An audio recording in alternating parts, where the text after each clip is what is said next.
Joe, that's a Hall of Fame terrible take right there. No, it's not. It's true. It's so true. What?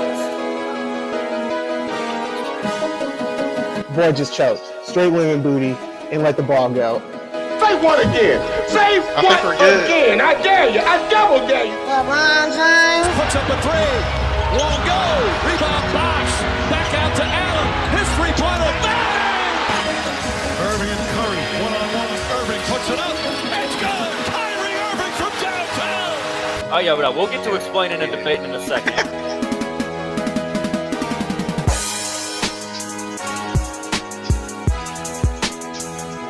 Hey. Drink up, Joe. Drink up, Joe. I already drank all my time. liquor. I drank all my liquor. God damn, Joe, you just walked in the door like 10 minutes ago, didn't you? Yeah, I drank it all yesterday. Oh, okay. Okay. I thought I was about to say, God damn, you drank that much by the time you got back from work and starting this show. That is, you might have a problem. No, I'll be passed out. Would be the first time. How we feeling, Joe? How we feeling, Joe? Hey, Can't you call second it. round It's matchup, pretty awesome. They got kind of. Nuggets got us looking a little stupid. Yeah, I'm not going for it. No, I didn't. That's going 7. Everything I said about Jamal Murray, I stand by. It's because you're a hater. He doesn't owe you anything. Just baby shit. He don't owe you an apology. He don't owe you an apology. I never asked for one. I know. I'm just talking about all those other crazy media pundits out there. I don't care about the. You don't need to apologize. I don't like him throwing shit on the court where it could fucking hurt other players. I agree with that part. But I cared more about how he was interacting with the referees while he was actually playing, like bitching about every little fucking thing. But let's start with that series actually, Joe, because everyone thought it was over. We all thought it was over. You thought it was over. I thought it was over. Timberwolves went in, took both games in Denver to go home up 2-0, and then they lost fucking both of them. Both them goddamn games and gave it right back, put it right back in the Denver Nuggets' hands. We should say right now, as we are recording, the Pacers-Knicks game is going on right now. It is at halftime, and the Pacers are down 15 to the very shorthanded Knicks. But we'll get to that series last. First, Joe, I want your kind of reaction since the last time we were here. Last time we did this show, the Timberwolves had just gone up 2-0. Jamal Murray threw his temper tantrum. And everyone was kind of telling the Timberwolves how great they were, how great Anthony Edwards was, all these different things. Guilty, I know. But what's your thought on how it's going now, Joe? My dumb ass gave Rudy Gobert credit and Karl Anthony Towns. And we seen the last 2 games exactly why we didn't trust him showed up. Rudy Gobert is a liability. Going into game 5, they need to put him more on the bench. It is what it is. It looked good in game 1, but it looked even better in game 2 when he wasn't there. So I think they need to go back to that if they really want to make this series competitive again. Because Jokic, I know they don't give him enough credit. He's smart, and it took him and Mike Malone 2 games, and it seemed like they figured out that speed and the size of the Timberwolves. And now Jokic knows where to put the ball perfectly. But also, if you're the Timberwolves, Aaron Gordon's not going to keep doing that. So you should feel a little good. But Rudy Gobert, liability. Karl Anthony Towns, too soft. You're starting to remind me of Anthony Davis. It's too consistent of inconsistent. Like you can't be so dominant at one time, playing great, actually doing everything. Have everybody giving Anthony Edwards all this love because it's like, oh wow, Anthony Edwards unlocked Karl Anthony Towns, and then you lay egg like that in game 4. Absolutely, it's unacceptable and it's ridiculous, and that's why people don't trust the Timberwolves. Because of those 2 big men they got. 1,000% with you, Joe. 1,000% with you. Anthony Edwards is still him. I'm not taking anything back about what I said about Anthony Edwards. He put up 44 the other night. Yeah. I mean, he was fucking balling. I'm not taking anything away from what I said about him. I don't remember saying anything too glowing about either of those big men, but you're right, Joe. Before this series ever started, when we were talking about the playoffs starting, why did we doubt the Timberwolves? They're 2 big men. And they're showing it right now. And I'm glad someone on national media is finally saying it. I think it was Perk, Big Perk. Probably. At what point are we going to start holding the Defensive Player of the Year accountable? We're up to 4? He's got 4 of those things now? But he's going against the greatest player in the world. I'm just saying, like, I need to see something. I need to see something. Like, come on now. Compete. You can't be when you get that many Defensive Players of the Year, you're beyond just the greatest defensive player, this year. You're into the generational Hakeem Olajuwon, Ben Wallace, like those types of big men defenders. You got to be able to make it tougher. You got to be able to make it tougher on Jokic. I'm sorry, you can't let Jokic kill you scoring and then still diamond you up too. Like if they're gonna single him up, fine. He might get some buckets, but I need Gobert to make it a little harder. Need to make it a little harder. And I will say the one thing that the Nuggets did that was smart. They are daring the referees to call moving screens on Jokic. They're daring. Here, we got our superstar right here. Call that moving screen. Put him in foul trouble because of moving screens. I dare you. I bet you won't. They won't. Nope. They won't.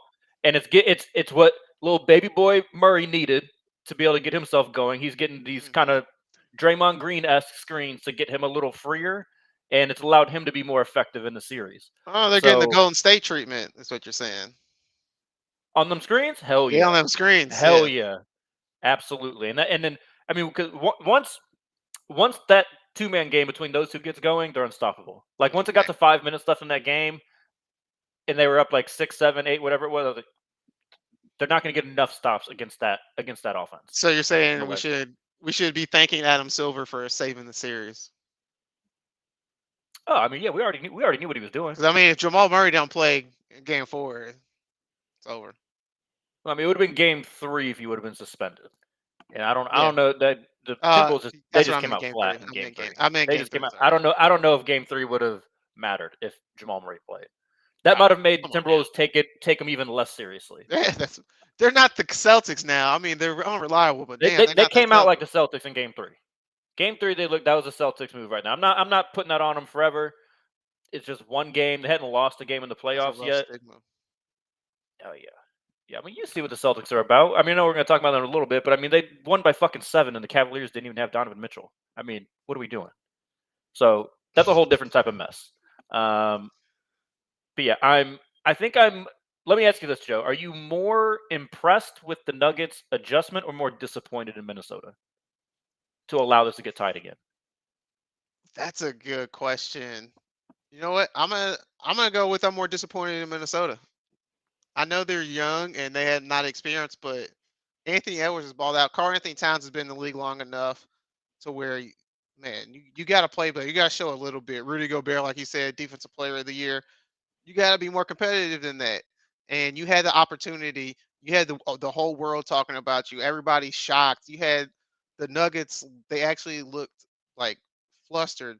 Like when you see like a Hall of Fame quarterback playing in the NFL and you see him like for a quarter or two struggle against a defense, you're always amazed to see that quarterback struggle. And that's what it felt like those first 2 games the Timberwolves had on the Nuggets.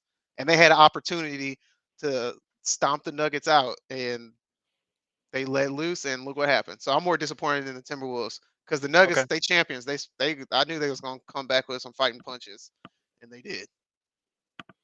Yeah, man. See, this is tough for me. I think I'm going to go more impressed with the Nuggets than disappointed in the Timberwolves because I think outside of Game 3, like Game 4, I thought the Timberwolves I thought they played a good game. Like I thought they played for the most part. Cat, they did play a good game. Cat was Cat, and that's always going to be a thing. But like that's not really, I guess, against my expectation of him. I'm just more impressed. I liked the adjustment by Michael Malone as well as having Aaron Gordon bring the ball up a lot more to kind of start the offense. I thought that kind of helped get the offense moving and flowing for everybody else that wasn't Jokic and Jamal Murray. So I like the adjustments they made. I'm interested to see what the Timberwolves do adjustment-wise for Game 5. But I'll go. Rudy Gobert only gets 25 minutes. Damn it, that's what you do. And honestly, I would no, you can't do this. And you can't put Cat. You can't put Cat. You know what just pisses me off about Karl-Anthony Towns? The dumb fucking fouls he picked. I was gonna say you can't put him on Joker because he's gonna get 2 early ass fouls on some stupid stuff because he's frustrated. I mean, I think it was like his second foul. He didn't end up really being in much of foul trouble last game, but it was earlier on in the game, and he's like trying to pick up Jokic like at half court, and then just like jumps in front of him, trying to like just body him up 45 feet from the basket. I'm just like, for no reason. I was like, get the foul. I'm just like, what are you doing? What? Even if they didn't call a foul there, what was that going to accomplish?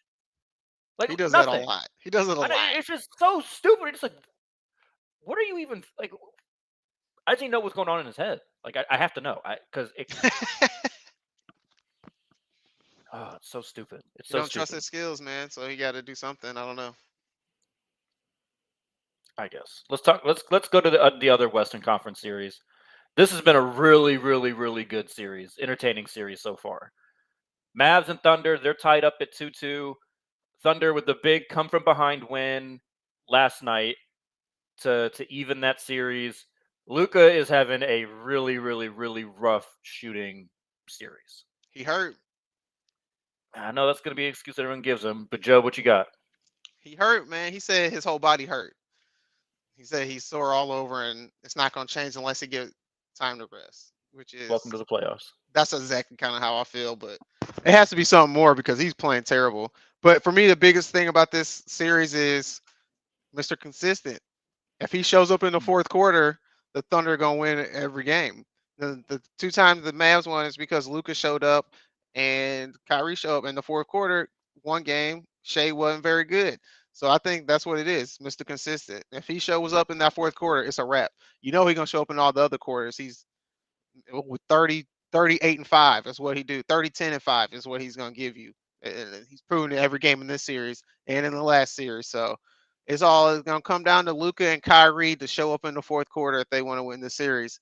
And I had the Mavs going to the final. So Luka, man, I know you hurt, but bro, you just gonna have to wake up, get out the bed, and get to work. Like shit, you hurt. Okay, we get it. Everybody's sore. Like saying you sore all over don't help me, man. You need to say my knee's swollen and y'all don't understand. I'm getting it drained and I'm so sore. I'm getting it drained every 2 hours or something. You gotta tell me something more than I can't. You know why I can't give him that, Joe? You know why I can't give him that? What's that? Ain't nobody ever gave Dwayne Wade that. That's true. It was just Dwayne Wade's fault that the Heat lost in this finals against the Spurs that last year. Matthew Dellavedova almost died too, covering Steph Curry. Nobody give him no excuses. A lot of players when that's they get to this stage of the career are very banged up. I mean, look at the Knicks. The Knicks are up 15 at halftime right now, and they're missing 4 people that they can and they're all playing 40 minutes a game, 48 minutes. And Brunson is just as banged up as Luka, and he's smaller. Yep. Right? Like I can't hear. Like I'm not saying it's not true. Like that he's not hurting and everything. I'm not saying it's not true. I'm just saying this is the time you got to figure it out. You just have to figure it out.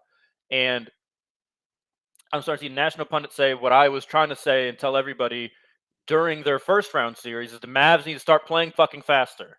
And they are playing. I said this. This is it will not work against the Pacers, the Thunder. Nope. Right? If Luka wants to try and play this dumbass Houston Harden type of offense where he's just going to hold the ball, that's going to play right into Lu Dort's hands. And Lu Dort has that boy in jail. Lu Dort's got him in jail. And if Luka doesn't start playing faster, push the ball up, if he's going to say he's too hurt, if we're going to say he's too hurt to do that, fine. Give Kyrie the ball then. He's been there, done that. Been there, done that. I don't like the shot allocation. The shot allocation, I know that they won those games 2 and 3. Look, PJ Washington is not going to shoot like that every game. You cannot you cannot go into the game thinking PJ Washington is going to shoot like that every single game. You need to cook with your actual main ingredients, right? Luka and Kyrie. Kyrie's like he's got to be averaging like less than 5 shots in the first half of these 4 games. Like I think Kyrie's done a really good job of playmaking, but it's just like it just seems like he's such an afterthought for their offense. And if Luka really is this hurt, then give it to Kyrie. We know Kyrie can go get it. There's not a person in the NBA that can stop Kyrie. He's amazing. He does something every game. He just makes your jaw drop. You're like, okay, that's just like that can't be a human being playing basketball because that's just different. The one thing I'll say about the Mavs that is encouraging, their defensive tenacity, and I'll even give Luka credit. Luka's been defending defense better than what he usually does. Kyrie, we're kind of accustomed to Kyrie turning up the defense once it gets to the playoffs. I think we saw that a lot in Cleveland. But man, every time I watch these games in this series, Joe, I just think, man, I miss Derrick Jones Jr. on the Miami Heat. That boy has jumps out the clamps, Man. and then he's up there glassing shit. I'm just like, I remember when that used to be for my squad, but he's been such an X factor. They haven't seemed to use him a ton on SGA. I think that needs to change. I think he's long enough to bother him Mm-hmm. and quick enough for sure. So I think that's an adjustment that Jason Kidd still has in his bag. You know, we kind of gave Jason Kidd a hard time last episode. I will say I think Jason Kidd's done a pretty good job so far in this series, making some just minor adjustments. I think he really, really, really needs to emphasize again, though, push the pace. They got to play faster. Don't let Oklahoma City set up defensively. Yeah, because they got some dogs. They're good. You know who's impressed me too, Joe? At you. I think the person that has, I guess, surprised me the most. He has obviously not been their best player. Chet Holmgren has been very impressive to me. I agree. Plays defense with his arms too much, but he's good. Kept them. He kind of kept them in that game. Game 4, like SGA didn't get off to the best start. Chet he never made a looks lot nervous. Of very timely. Yeah, he never seems nervous. Yeah, he makes that shot. You see at the end of the game when he was shooting the clutch free throws. You know, he was posing on him. Bro, no, boy got some swag. For sure. Boy got some swag. Yes. Okay, Chet. He's like, okay, Che, okay, you for real about it. You not like Gonzaga. You for real, okay. Yeah, I was like, why'd you ever go there? That doesn't make sense. You should does not fit his vibe at all. Should have gone somewhere else where you could have had a little more swag to him, but it's all good. Let's go to the East though, Joe. The lone series that did not come in today, tied 2-2. The Leprechauns are up 3-1 on the Cavaliers, and like goddamn, they got like the lucky fucking charms, because how many injuries are you going to get to go up against in the playoffs? I mean, this is ridiculous, Joe. Your reaction so far to this series? Man, we were talking about it yesterday when the news that Donovan Mitchell was going to be out. We said, man, they're so lucky, but why do we still feel like they made me lose this game? Like, because we saw it earlier. Because we saw it earlier in the regular season. Dean Wade went off on them and beat them. And that's some crazy stuff. They actually, when you look at the Cavs, they got a lot of vets on that team. And they got a lot of guys who can put up buckets if they need to. Like, they got a lot of offensive-minded players. So they had nothing to lose, and they actually played well in that game. And I was impressed with the Cavs, but the Celtics so damn lucky, and the fact they're coming out the East. You can mark Pacers not winning the championship, Knicks not winning the championship, Cavs not winning the championship. They got the easiest road to get to this finals, and I think that may be the worst thing for them.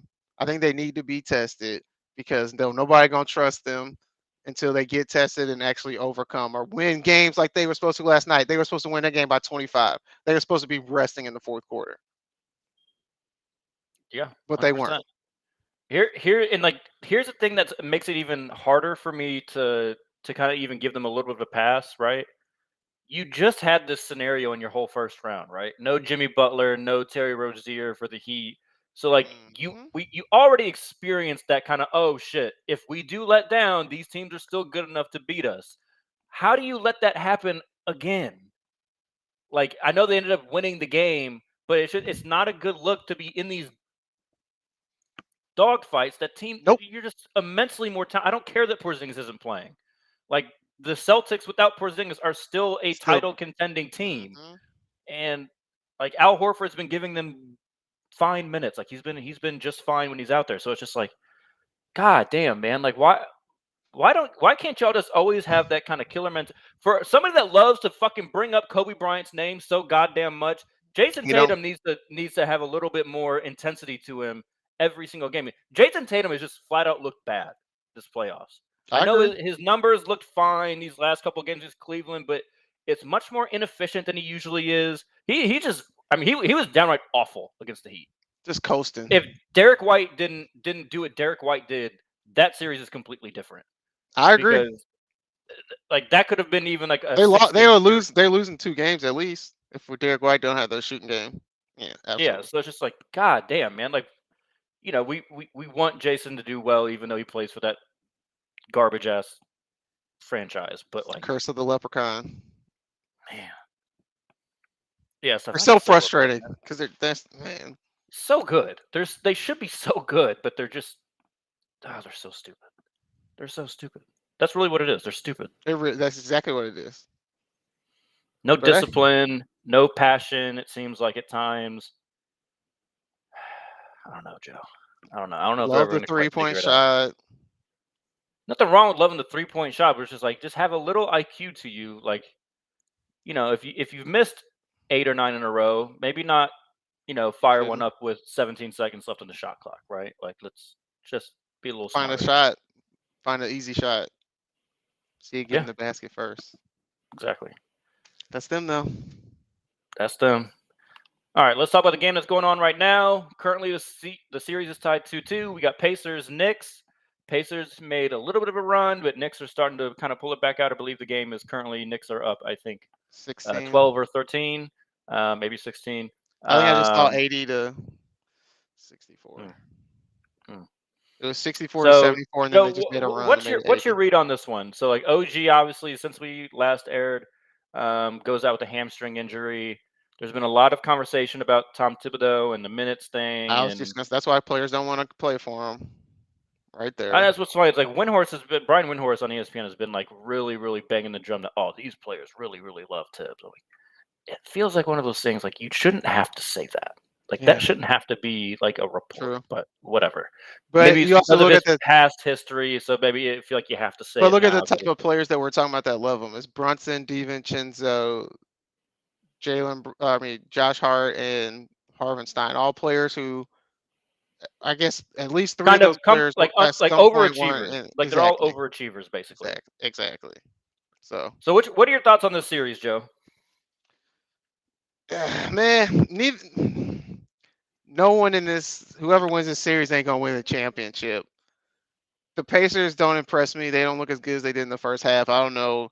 Halliburton looks better. He's definitely, you could tell in the first half of the series he was hobbled.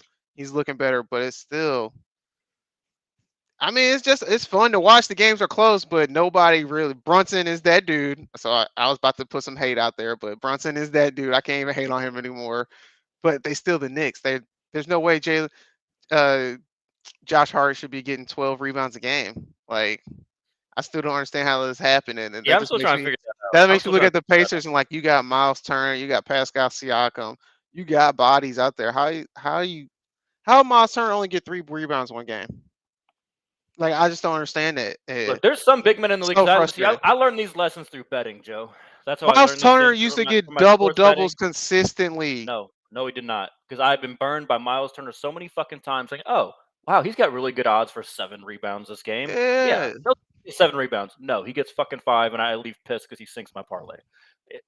He's one of those people. Him, Julius Randle can kind of be one when he's playing. Yes. There's just some of these like big men that you're just like, how the fuck did you not get those rebounds?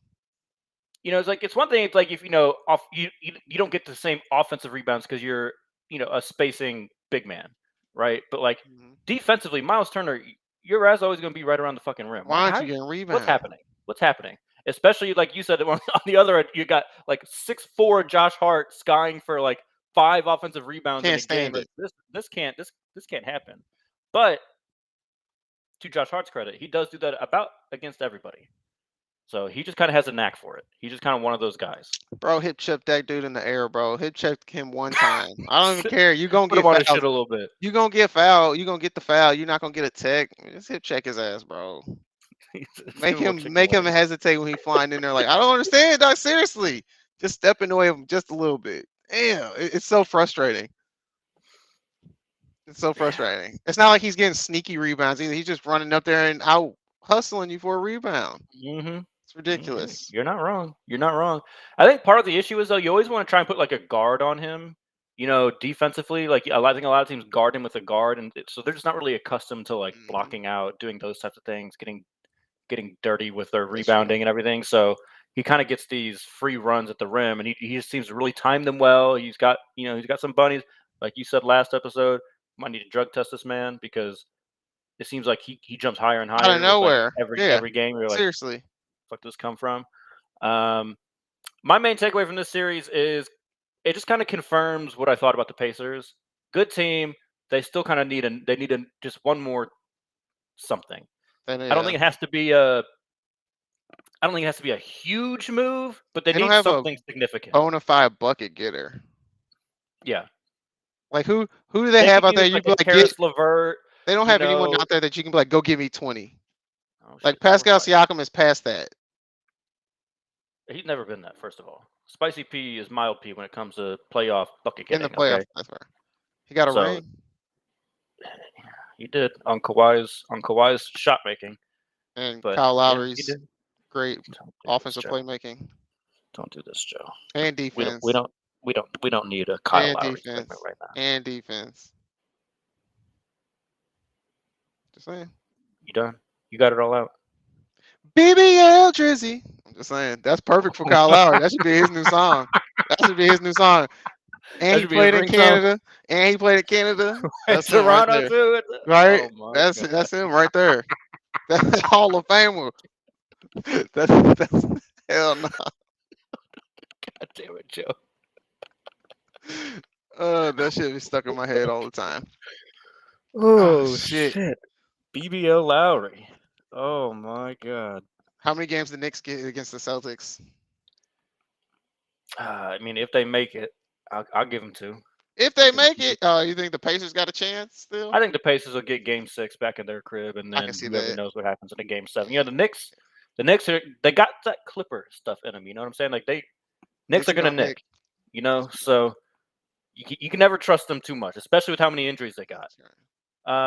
Which is crazy because yesterday Stephen A. Smith was on First Take, starting the show off crying, boohooing like the season was over. Oh, it is. Season's over. And then today tomorrow he's gonna be so excited because they're gonna win by 20. Right? Yeah, orange and blue skies or whatever, Stephen A. One thing I'll give the Knicks though, they got some grit to them. You got to give them that at least. They got a little grit to them, like to bounce back from this many pretty significant injuries. I got to give them some props for that. Brunson showing up like he's showing up today. You know, he had 28 first half points, kind of putting the team on his back. I got to give them a little love for that. That is impressive. And they're down to their last white dude, so you gotta be careful. Think I can get a roster spot for the playoffs? What'd you say? Think I can get a roster spot for the playoffs? Oh, maybe. I mean, isn't Bogdanovich out, or is he gonna come back? No, he's out. He's out, right? Yeah. So they just got DiVincenzo. That's rough. All right, put me in, coach. We're claiming Hartenstein. I'll play on my. Wait. How are you claiming Hartenstein? His daddy black. Really? Yes, sir. Yep. He even said it on their podcast. Oh, I do kind of remember actually hearing that now. Jalen Brunson was like, "So can you say the N-word?" He was like, "My dad's black, man." He was like, "Yeah, no, I'm just gonna fly." How the hell is your last name Hartenstein, bro? I got questions. Your last name is Hartenstein. Yeah, I wouldn't. I got questions. I wouldn't do that. Don't do it. Don't do it. Yeah. All right, Joe. Make sure people know you're 100%. You gotta let people know that you black before you. Right. You gotta have ancestry.com right here on your. You need to standing right next to you, right? That's great. Oh fuck. Oh, you know how we end this show, Joe? We choose love. We choose violence. What you got? I'm giving love to the king, LeBron James. Shout out to LeBron James and the propaganda. What does LeBron have to do with this bullshit? LeBron James and his propaganda machine. He done had us believing for the last 2 years that Bronny James was 6'4". This boy 6'1". This boy is 6'1". We thought he was gonna be 6'4". Like, oh, he may not be great, but he can play defense. He can guard people, and he can shoot a 3-point shot. He's 6'1". Come on now. 6'1" and a half, Joe. Give him his half. Without shoes. I'm sorry. 6'1" and a half without shoes. That's what I'm saying. LeBron, the propaganda machine strong because he did look good a little bit at the combine, but his measurables weren't great. But 6'1", come on up. I saw a comp Avery Bradley. I saw Terry Rozier too. I said, calm down, bro. He is not going to be Terry Rozier offensively.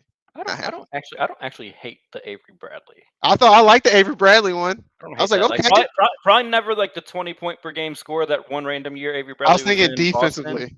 But yeah, like defense, I could, that's a good like ceiling for him probably. But hey, shout out to LeBron. He's gonna get his kid in the league. So that's what I'm seeing. See, like how I put that all together, like that. Yeah, I mean, I'm just saying you could have framed that up a little better. But I'll give you a B for that one, Joe. And he did a little thing like, hey, Cleveland, you want me, don't you? He did a little. He made people speculate by going to the game. Like, hey, you take my son, maybe I'll come back again. You know. See, I feel like LeBron should not try and play with Bronny. Not the first year. Like, give it a little time. I like what Adrian Wojnarowski said, that he'd be great for the G League. He'd be the merchandise boost for the G League. Put Bronny James in the G League, sell tickets. People gonna go see Bronny James. I don't know. Will they? Like, 'cause I don't know that it really did much for USC. Right. I ain't really gonna.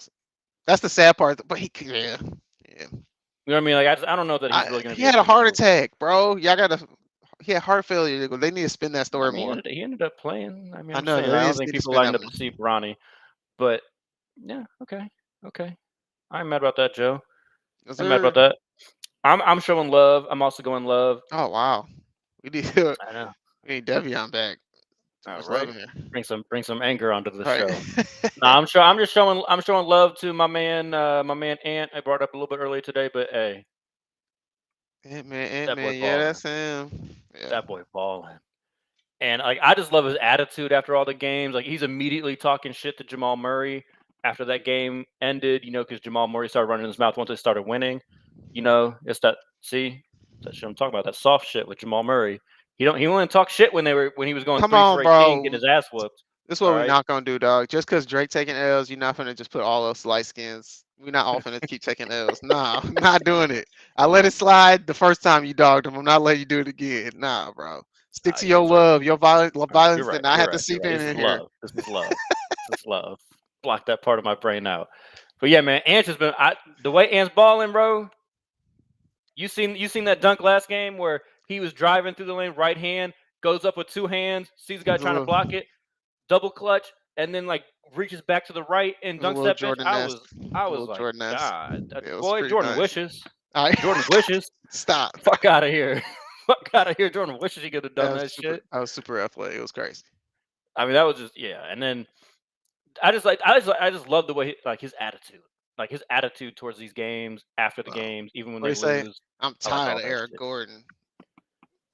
That shit was the real shit ever. Like, Aaron Gordon, seriously? Like, that's the realest shit ever. That's why it's so great. Bro, if Aaron Gordon ever had a game where he went like 10 of 11, only missed one shot, and then had like 10 rebounds and like 6 assists, I'd be sick of his ass too. I was sick of his ass last year in the finals, Joe. Because his ass was fucking balling again in crucial moments. Yep. Aaron Gordon deserves some love too, but this is about Anthony Edwards. Fair. Anthony Edwards, goated. He's moving up my top 10. Goated. Whenever we do that, not goated. You're right. That was excessive. That was excessive. Best American-born player right now, though.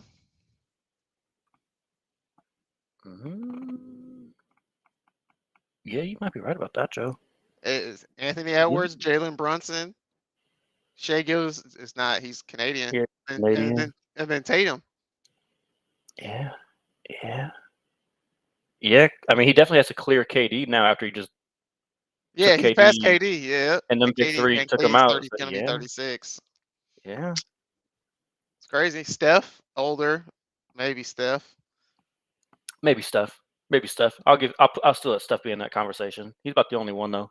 Would you take Tatum out and put Steph up there? So it'd be Steph. Oh, I mean, I'm easily taking Ant over Tatum. Yes. That's not even a conversation for me. Like, not even close to a conversation. So then Ant, Steph, who's the third? Tatum. I mean, Tatum might be the third, but it's just not really a conversation. Right, you know what I mean? Like when people talk about the GOAT, it's LeBron or Jordan, basically. Like third can be Kareem, it can be Kobe, it can be all these people, but it's like it's really those two. I'm just crazy.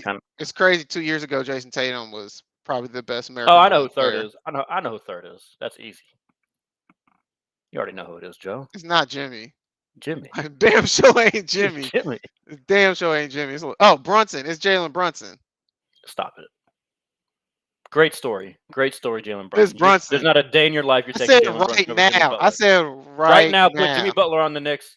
They're better. I said he hurt though. I said right now. Whatever, Joe. He had top 3 best American